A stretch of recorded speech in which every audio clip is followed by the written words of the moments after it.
Seigneur Dieu et Père, on veut ouvrir ta parole. Touche-nous. Ouvre nos cœurs, ouvre nos âmes, afin que ta parole puisse toucher profondément de nos cœurs, de nos âmes. Apprends-nous à marcher, comme le titre, dans le contentement, dans l'humilité. Fait que la critique puisse littéralement s'éloigner de nous. Apprends-nous à être heureux dans la situation dans laquelle on se trouve, Seigneur. Et c'est au nom de ton Fils Jésus qu'on te prie. Amen. Amen. OK. Avez-vous remarqué qu'au Québec, nous sommes un peuple de chialeux, totalitaire et absolu? Oui. Nous passons notre temps au Québec à chialer. En Afrique, est-ce que les Africains sont chialeux? Non. Je ne sais pas. Est-ce que vous, les Africains, est-ce que vous considérez que les Africains sont des chialeux comme au Québec? Comment? En Côte d'Ivoire, ça chiale. Ah, OK. En Côte d'Ivoire, ça chiale. Au Bénin, est-ce que ça chiale, Brice? Ça chiale partout. Ça chiale partout? Pas pour les bons. Ah! Merci, Brice. Est-ce que, comme chrétiens, nous, on peut être appelés à chialer? Quand l'apôtre Paul disait littéralement qu'il a eu une sainte colère, quand Moïse il s'est fâché, qu'il a commencé à critiquer, est-ce que c'était justifié? Parce que les enfants d'Israël avaient fait un veau d'or.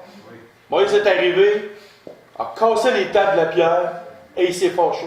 L'apôtre Paul disait, si vous vous mettez en colère, ne péchez point. Jésus est en colère. Jésus aussi, pensez-vous qu'il a pris un fouet? Il a fait... Non, il a viré le temple en l'envers. Il y a des fois que nous avons justice. C'est justifié qu'on chiale. Mais est-ce que c'est justifié qu'on chiale tous les jours? Non. Oui, Linda? Si tu dis, le Seigneur dit on peut se mettre en colère, mais ne pas pécher. Oui.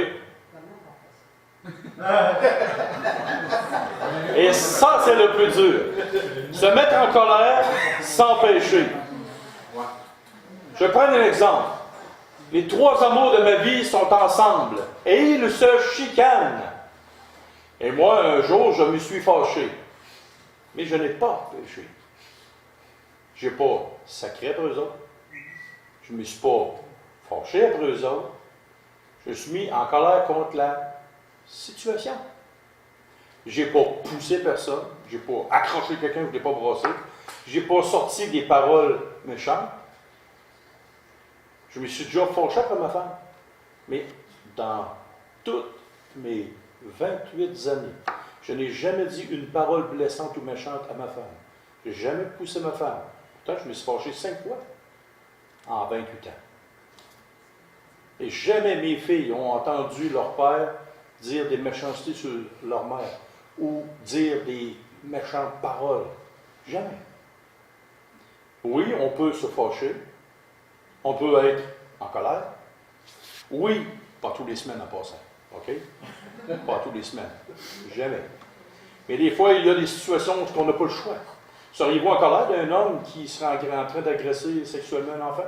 Oui. Dites-moi que ça serait, que vous dites, oh non, on ne serait pas en colère. Non, vous seriez en colère, vous auriez le droit. Maintenant, revenons au texte. Le contentement dans tout. Nous sommes au Québec un peuple de chialeux. Et souvent, on se laisse s'entraîner. Si vous écoutez la radio, d'ici 6 mois, vous allez devenir très chialeux. Si vous écoutez la télévision, vous allez avoir plein de bonnes nouvelles. Plein de mauvaises nouvelles. Ouais. Et vous allez chialer. Si vous écoutez la politique, vous allez chialer. Voyez-vous? On a toujours matière à chialer contre un sujet ou contre un autre. Mais est-ce qu'on peut critiquer l'état dans lequel on est? Parce que c'est marqué que dans la parole de Dieu, c'est marqué que Dieu est au ciel. Et ça s'adresse à la souveraineté de Dieu. Dieu est au ciel et il fait tout ce qu'il veut. Et un autre passage dans l'Ancien Testament qui dit « Arrive-t-il un malheur sans que l'Éternel en soit la cause? » Donc, tout ce qui nous arrive, que ce soit le bien et des choses moins fun, désagréables, c'est permis par Dieu. Pour une raison que sur le coup, nous ne connaissons pas. Mais avec le texte de ce matin, j'aimerais voir avec vous l'attitude que l'apôtre Paul a eue qui devrait être la nôtre. Parce que l'apôtre Paul était dirigé par le Saint-Esprit. Et quelle était son attitude dans les situations dans lesquelles il n'aimait pas être? Qu'il n'aimait pas être. On commence. Philippiens, chapitre 4, verset 10. « J'ai éprouvé une grande joie dans le Seigneur de ce que vous avez pu enfin renouveler l'expression de vos sentiments pour moi.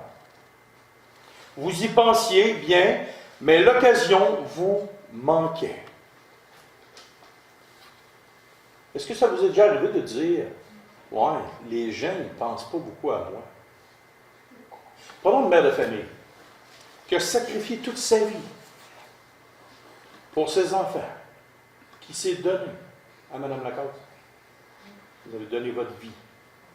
Vous avez donné votre vie pour vos enfants. Toutes les femmes ici, donnez votre vie. Et aucune reconnaissance. Et aucune attention. Est-ce que ça vous est déjà arrivé de vivre ça? Ou un père de famille qui a tellement consacré sa vie, son énergie, zéro reconnaissance. Ici, l'apôtre Paul a exprimé qu'il était dans une grande joie. Parce que les gens ont pu renouveler l'expression de l'amour qu'il y avait envers eux. Et on va le voir pourquoi vers la fin du texte. L'expression de l'amour que l'apôtre Paul, les gens avaient pour l'apôtre Paul. Mais si ça nous arrive, dernièrement c'était ma fête, j'ai reçu plein de bonnes fêtes, plein de bonnes choses. Puis là, j'ai reçu un texte d'une de mes deux filles. Il y en a une qui me l'a dit de vive voix, puis il y en a une qui me l'a écrit. J'étais à mon travail quand j'ai reçu ça, j'ai fait « Wow, ça m'a touché. » Et bien souvent dans ma tête, je me suis dit « Voyons, il me semble qu'ils ne sont pas reconnaissants. Il me semble qu'il en manque, tiens, un bout. Il me semble que j'en fais tellement. » Est-ce que, devant Dieu, quand les gens ne sont pas reconnaissants de ce que nous faisons, est-ce que nous sommes quand même dans la joie? Dans la joie dans le Seigneur. Oui, c'est toujours extraordinaire de savoir que les gens nous apprécient. Un des langages de l'amour, c'est la reconnaissance. Et là, l'apôtre Paul détermine, « Wow, j'ai éprouvé une très grande joie parce que vous avez renouvelé l'expression de votre amour envers moi. » Est-ce que nous acceptons que les gens ne nous reconnaissent pas à la juste valeur que nous donnons? Est-ce que nous sommes capables de passer par-dessus cette chose-là? Ça, c'est la grande question. Continuer quand même à faire du bien quand personne ne reconnaît le bien que nous faisons. Ça, c'est de s'élever vraiment. Quand Christ était en train d'être crucifié sur la croix, qui reconnaissait la splendeur, l'œuvre de Dieu sur la croix? Personne, même pas un disciple. Christ, qu'est-ce qu'il disait? « Père, pardonne-leur, car ils ne savent pas ce qu'ils font. » Est-ce que nous sommes capables d'être dans une joie en Christ, même quand les gens ne reconnaissent pas? Et de l'autre côté, est-ce qu'on peut être assez spirituel et aimant pour dire à ceux qui nous entourent qu'on les apprécie? Comme ces gens-là ont fait envers l'apôtre Paul. Verset 11. « Ce n'est pas en vue de mes besoins que je dis cela, car j'ai appris, c'est parce que c'est pour quelque chose de naturel en nous, car j'ai appris à être content dans l'état où je me trouve. » Il a appris à être content dans l'état où ce qui se trouvait. « Je sais vivre dans l'humiliation et je sais vivre dans l'abondance. En tout et partout, J'ai appris à être rassasié et à avoir faim, à être dans l'abondance et à être dans la disette. Je puis tout par celui qui me fortifie. Wow! Dans n'importe quelle circonstance, l'apôtre Paul disait, et lui, on peut dire en bon québécois, lui, il a mangé ses bras. Mais dans toutes circonstances, l'apôtre Paul, littéralement, était une personne qui a appris quelque chose d'immensément grand. Il a appris le contentement. Le mystère de la piété est grand. Le contentement. J'aimerais qu'on tourne dans Lamentation de Jérémie, chapitre 3, s'il vous plaît. Lamentation de Jérémie, c'est juste à côté de Jérémie. Juste après Jérémie. Vous avez Ésaïe, Jérémie, Lamentation de Jérémie. Lamentation de Jérémie, chapitre 3, s'il vous plaît.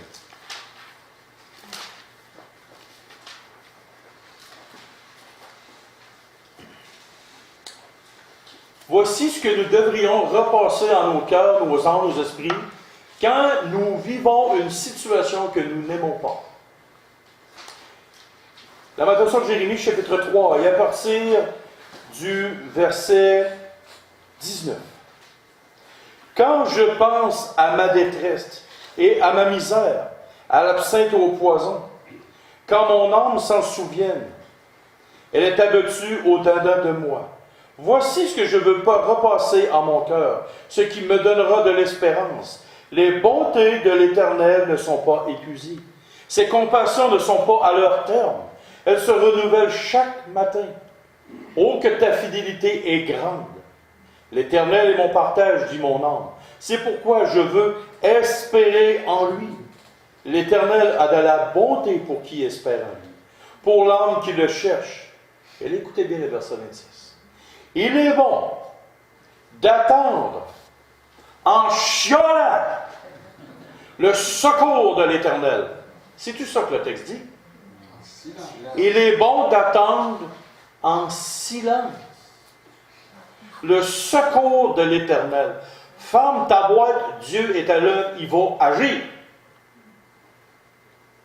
Et ça, c'est dur pour nous, en particulier au Québec. Tais-toi, Dieu va agir. Il est en travail. Dieu est souverain.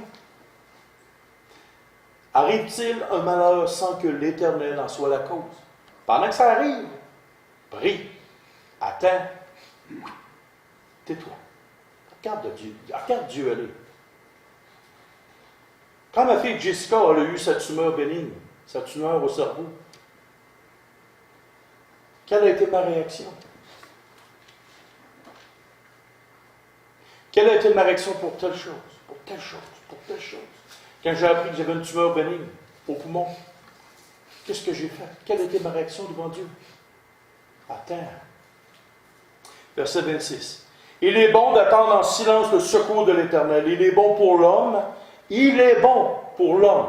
Je répète, il est bon pour l'homme de porter le joug dans sa jeunesse.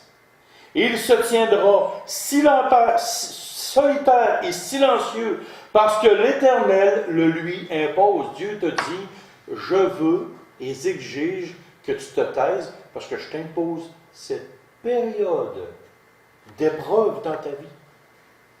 Je veux que tu écoutes. J'ai quelque chose à te montrer.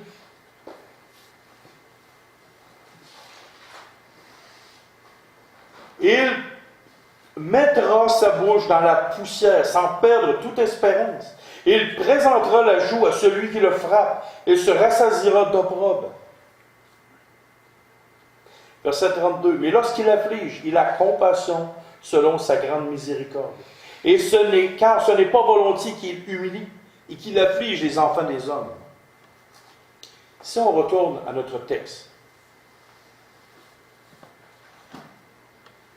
En tout et partout, j'ai appris à être rassasié et à avoir faim, à être dans l'abondance et dans la disette. Je puis tout par celui qui me fortifie. Voyez-vous, c'est quelque chose que l'apôtre Paul a appris. Et il n'a pas appris ça dans une école de formation, ça ne s'apprend pas. De toute façon, dans son temps, il y avait des écoles rabbiniques, mais des écoles de formation pratique de la vie, et ça n'existait pas. Et savez-vous quoi? Ça n'existe pas encore. Il y en a juste une école de formation, et tu n'as pas de diplôme quand tu sors de là. Parce que tu ne sors jamais de l'école de formation. Tu sors quand tu meurs. La porte de sortie, c'est ta tombe. Toute ta vie, tu dois être en formation à l'école de Dieu. Il t'arrive quelque chose, Seigneur Dieu, qu'est-ce que tu veux me montrer? Quel principe spirituel et divin tu veux m'apprendre? Et ça, c'est quelque chose d'important. Croyez-en mon expérience. D'apprendre à se taire et d'apprécier, d'être, peu importe la condition dans laquelle on est. Vous savez, j'ai conté souvent peut-être l'histoire. La pire fois que j'ai eu le moins d'argent, c'est la plus grande fois de toute ma vie que j'ai eu plus de nourriture. Il y en avait partout dans la maison. Les panneaux d'armoire étaient ouverts, ils s'entrouvraient de même parce qu'il n'y avait plus de place dedans. Il y avait trop de nourriture. Et c'est la période de ma vie où j'ai le moins d'argent. C'est arrivé de tout bord de côté. Des dons, des ci, des ça, le Seigneur s'est occupé de moi. Pourtant, j'ai eu un très gros stress financier. Je n'ai pas aimé être dans cette situation-là. Mais qu'est-ce que j'ai appris? Qu'est-ce que nous devons apprendre? Comme l'apôtre Paul dit, j'ai appris à vivre dans le contentement et même à être dans la joie quand j'étais dans telle situation. Pensez-vous que c'est fun de l'apôtre Paul? Puis là, on pourrait dire, ouais, mais l'apôtre Paul, il n'a pas vécu grand-chose, pardon. 3-4 fois, il s'est fait lapider. Il a fait plusieurs fois de la prison. Il s'est fait ramasser pas à peu près. C'est qui ça vous tenterait d'arriver, puis on remplit le Colisée ici, là, l'auditorium, je ne sais pas trop quoi, le forum, peu importe l'affaire de sport. Là. Comment? Le centre Vidéotron.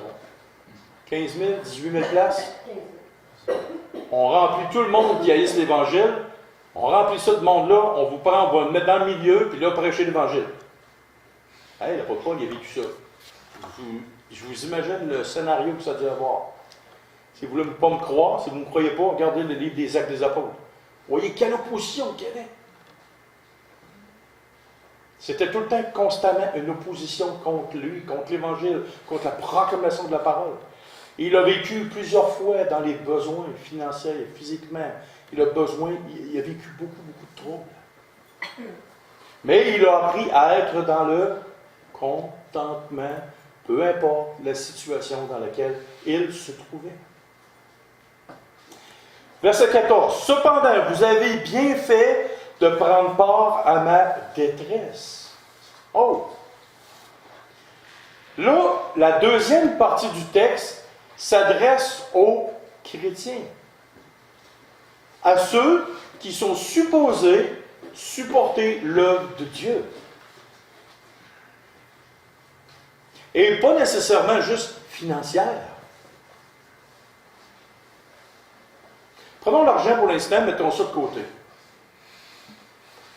Savez-vous ce qui stresse et qui tue les ouvriers de Dieu dans son œuvre? L'argent, mais ils sont quand même capables de vivre avec ça.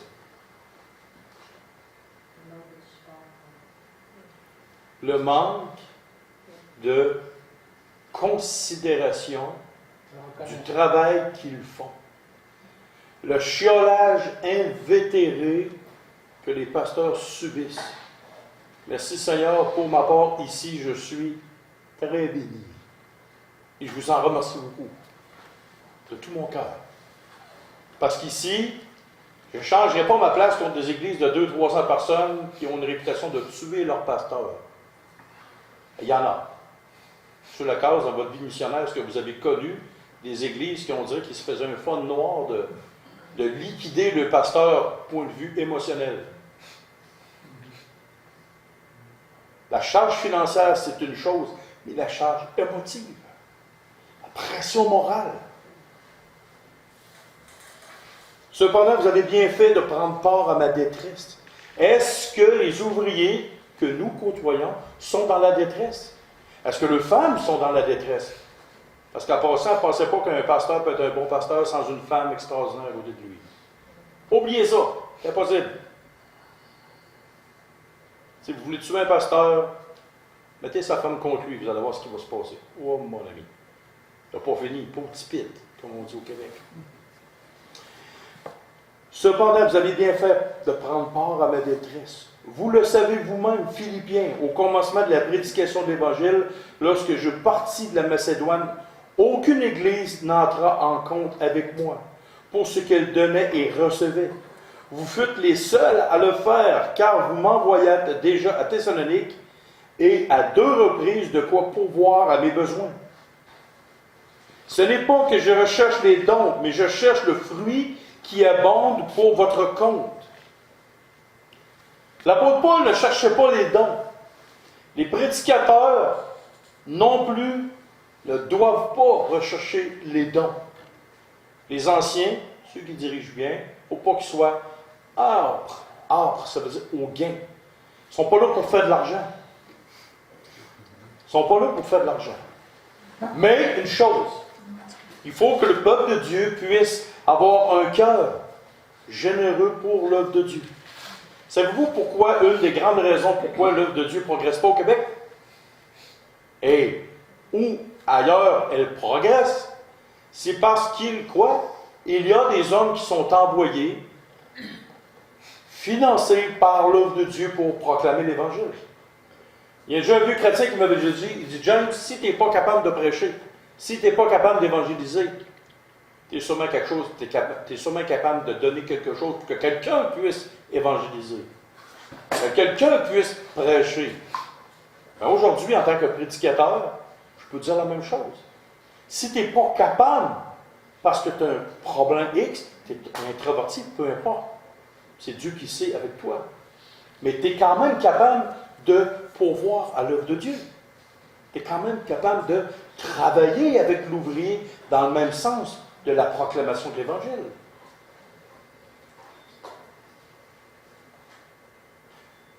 Ceux qui donnent généreusement pour que l'œuvre de Dieu avance sont bénis. Je ne suis pas encore en train de prêcher une fausse évangile ou quelque chose comme ça. Non, non. Si ma mémoire ne me fait pas défaut, dans Proverbe chapitre 3 et le verset 10, et là, j'essaie quelque chose. Ah, verset 9. Proverbe verset 3, chapitre 3, versets 9 et 10. Honore l'Éternel avec tes biens et avec les prémices de tout ton revenu. Alors tes greniers seront remplis d'abondance et tes cuves regorgeront de mou. C'est un principe clair et précis. Et c'est même un passage qui est intemporel. C'est pas juste pour les Juifs, c'est pas pour les chrétiens, c'est pour tout le monde. Honore l'Éternel avec tes biens, et Dieu va s'occuper de toi que tes greniers soient remplis de mou. Donc, si tu es rempli de mou, tu seras aussi rempli de choses dures. C'est pas le même mot, il y a un petit accent circonflexe sur le dessus qui fait la différence. Si tes greniers sont remplis, tu ne manqueras de rien. Inquiète-toi pas. L'apôtre Paul, il dit, j'ai appris à vivre dans l'abondance, mais aussi j'ai appris à vivre dans la disette. Même si tu manques, Dieu va s'occuper de toi. À date, vous ne manquez de rien parce que vous êtes dimanche après dimanche ici. Vous n'êtes pas en train de vivre la famine extraordinaire d'une vie. Vous êtes bien portant. Ça va bien. Au Québec, là, quelqu'un qui veut crever de faim, quelqu'un qui crève de faim au Québec, c'est parce qu'il le veut. Même quelqu'un qui fait juste laver de la vaisselle est capable de vivre. Pas vivre richement, mais capable de vivre. Capable de pouvoir l'œuvre de Dieu aussi. Il vit selon sa condition. Quelqu'un qui gagne 150 000 par année, il vit très bien, il est capable de donner aussi à l'œuvre de Dieu. Que tu sois à ta retraite ou pauvrement, tu es capable. Quelqu'un qui désire plaire au Seigneur, donne au Seigneur. Et c'est une chose importante de considérer. Si tu as appris à vivre dans l'humilité, si tu as appris à vivre dans le contentement, pourquoi tu as besoin du dernier gros bateau de l'année? De dernière grosse voiture de l'année?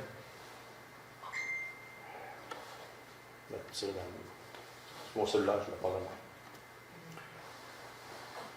J'ai fait l'expérience une fois d'acheter une voiture flambant neuve de l'année. Et que je l'ai regretté.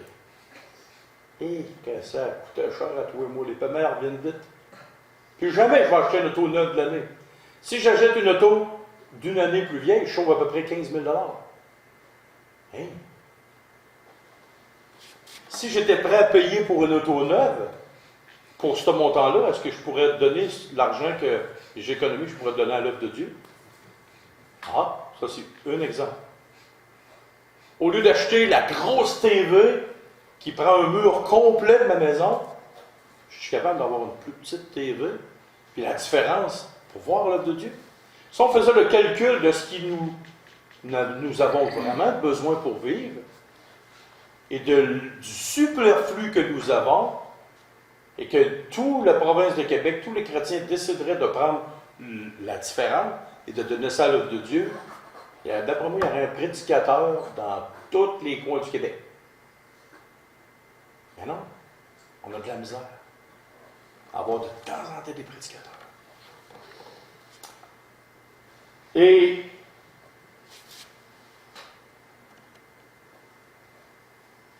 en terminant,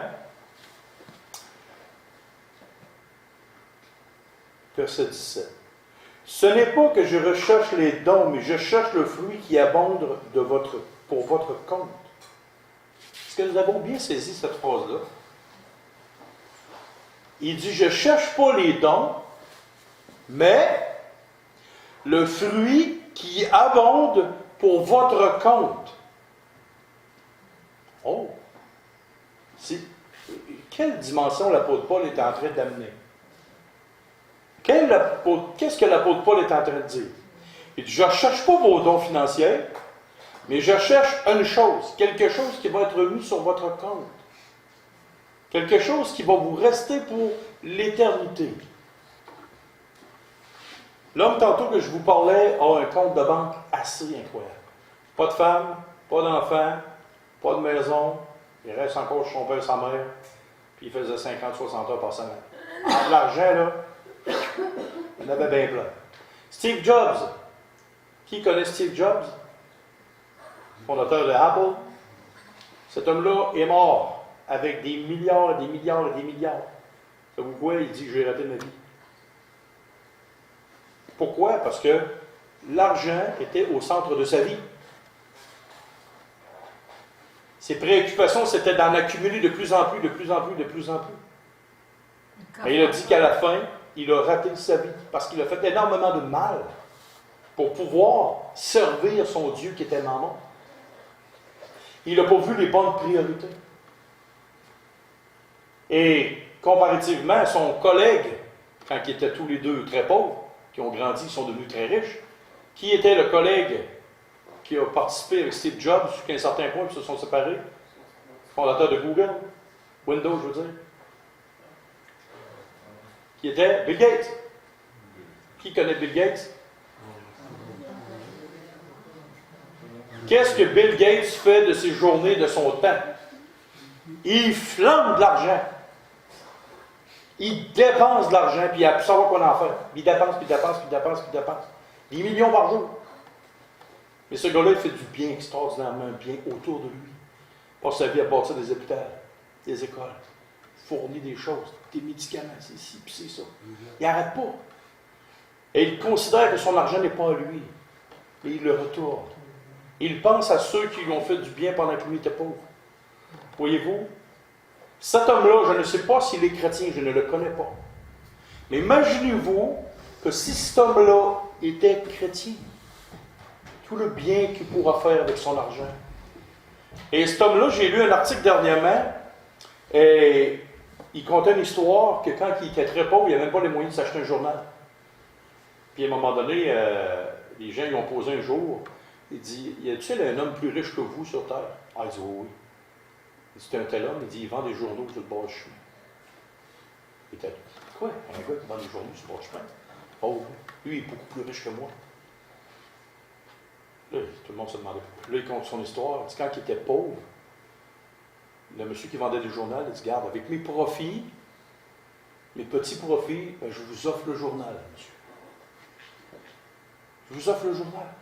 Avec le petit peu qu'il y avait, il a fait une petite action. Et Bill Gates a dit, cet homme-là est beaucoup plus riche que moi. Parce qu'il, avec son tout petit peu, est capable de faire des choses extraordinaires. Il donne aussi, il donne ça. Vous avez un petit peu. Cet homme-là de cœur est beaucoup plus riche que moi. Il était riche avant moi. Donc c'est la même chose avec la parole de Dieu. Il dit, ce n'est pas que je recherche les dons, mais je recherche le fruit qui abonde pour votre compte. Si nous faisons le bien avec l'argent que nous avons, peu importe la quantité, si nous faisons le bien avec l'argent que nous avons, c'est porté, ce sont des fruits qui sont portés à notre compte. La parole de Dieu dit aux riches du présent siècle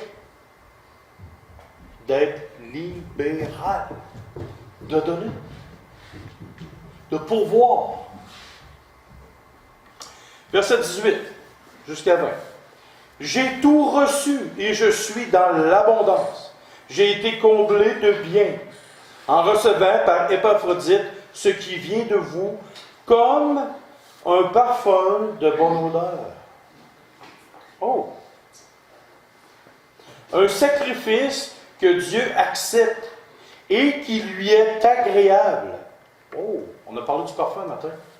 Un parfum, un sacrifice qui est agréable aux yeux de Dieu. Et en plus, sur terre, Christ dit, il y a beaucoup plus de bonheur à donner qu'à recevoir. Beaucoup plus de donneur, beaucoup plus de donneur, ça serait le fun. Beaucoup plus de bonheur à donner qu'à recevoir. Quand vous donnez quelque chose à quelqu'un qui est vraiment dans le besoin, et là je ne vous dis pas de dilapider votre argent, de tout vendre ce que vous avez, puis vous me donnez tout ça à moi. C'est pas ça que je suis en train de dire. L'apôtre Paul non plus n'est pas en train de dire ça. Mais quand que ces gens-là ont vu la détresse de Paul, ils ont vu les besoins, ils ont ouvert leur cœur, ils ont ouvert leur bourse, et ils ont donné littéralement, librement, sans contrainte, sans pression. Ils ont donné. Et, wow, l'apôtre Paul était réjoui. Mais voici quel exemple extraordinaire. Nous, comme croyants, on doit apprendre à vivre dans le contentement. Et on doit apprendre aussi à pourvoir généreusement. Ce que nous avons, nous devons nous poser la question, qu'est-ce que nous pouvons faire avec ce que nous avons? Il y en a qui disent, oh, je vais attendre à ma retraite pour arriver à ça. Attends pas. Tu n'es même pas sûr que tu vas te rendre à ta retraite. C'est maintenant. Si tu peux faire quelque chose pour quelqu'un, tu vois sa détresse, alors fais quelque chose. Pour lui, le pasteur, je ne parle pas du pasteur. Je parle de quelqu'un qui est dans la détresse. Apprenons à ouvrir notre cœur. Et si nous vivons plus modestement, nous apprenons à être dans le contentement. Quand va venir le temps de donner, on ne dira pas, « Ouais, mais vas-tu m'en manquer? » Parce que souvent, on est breaké dans la vie, on est arrêté en disant, « Ouais, je vais-tu finir le mois si je donne 20$ ou 10$ ou 100$ à quelqu'un? Je vais-tu en manquer à la fin du mois? » Hey! Qu'est-ce qu'on a lu tantôt dans le Proverbe? Je vais leur lire. Ça vaut la peine. Parce que la mémoire, c'est une faculté qui oublie. C'était le proverbe quoi?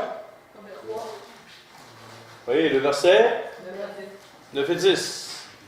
Ouais, si je donne, à la fin du mois, il va-tu m'en manquer? Je vais-tu m'arracher? Honore l'Éternel avec tes biens. Honorer l'Éternel, c'est pas juste donner ton offrande à l'Assemblée. Honorer l'Éternel avec tes biens, ça veut dire très large. Honore l'Éternel avec tes biens et avec les prémices de tout ton revenu. Alors tes greniers seront remplis d'abondance et tes cuves regorgeront de mou pour que tu recommences encore la semaine prochaine. Ça, c'est pas dans la Bible, par exemple. Mais c'est ça que ça veut dire. C'est à peu près ça que ça veut dire. Donne à Dieu pour donner, littéralement pour soulager la misère.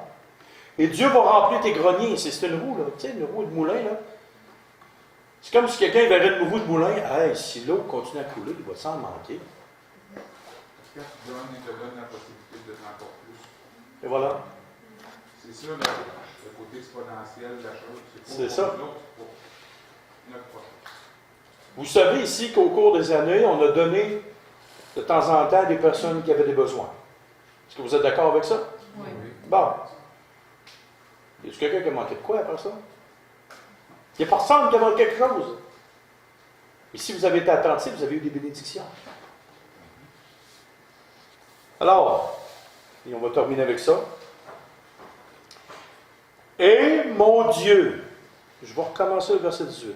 J'ai tout reçu, je suis dans l'abondance, et j'ai été comblé de bien en recevant par Épaphrodite ce qui vient de vous, comme un parfum de bonne odeur, un sacrifice que Dieu accepte et qui lui est agréable. Et mon Dieu, vu qu'il est bien cheap, ne pourvoira pas à vos besoins. Parce que c'est ça que le texte dit. Non! Il dit, et mon Dieu pourvoira à tous vos besoins selon sa richesse avec gloire en Jésus-Christ. À notre Dieu et Père soit la gloire au siècle des siècles. Amen. Avec Dieu, Dieu est-tu pauvre? Es-tu en train de manquer de richesse? Non! Dieu ne manque jamais de richesse. L'or et l'argent dans Sophonie, c'est marqué, l'or et l'argent sont à moi. Tout ce qui est sur la terre, c'est à moi. Si Dieu veut que tu t'organises pour que tu sois millionnaire ou pauvre aide, c'est sa décision. C'est lui qui va décider. Ouvre ton portefeuille, mais avant, rouvre ton cœur. Parce que le zipper de ton portefeuille, c'est ton cœur. Apprends à vivre plus modestement, plus simplement. Tu vas voir, il va t'en rester de l'argent pour que tu puisses en donner. C'est un principe très normal. Nous vivons dans le superflu. Est-ce que je peux me débarrasser des choses pour pouvoir donner à quelqu'un? Ce n'est pas nécessairement de l'argent. Tu peux être généreux dans ton temps. Tu peux être généreux aussi dans quelque chose. À un moment donné, je voulais me construire un poulailler. Puis là, je cherchais une fenêtre. Et il me semble... Il y a quelqu'un qui a mis une fenêtre à donner sur Internet. Hein, ça m'a comblé. J'étais tout content. Oh, une petite cage, une petite vitre pour mes poules. J'étais content. Un simple geste. Mais nous, comme peuple de Dieu, est-ce qu'on peut faire des petits simples gestes? Et ça transcende, ça va plus loin que juste l'argent.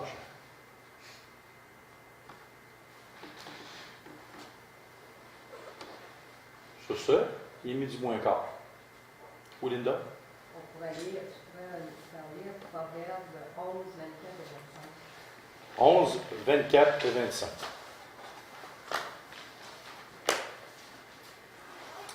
Proverbe 11, 24 et 25.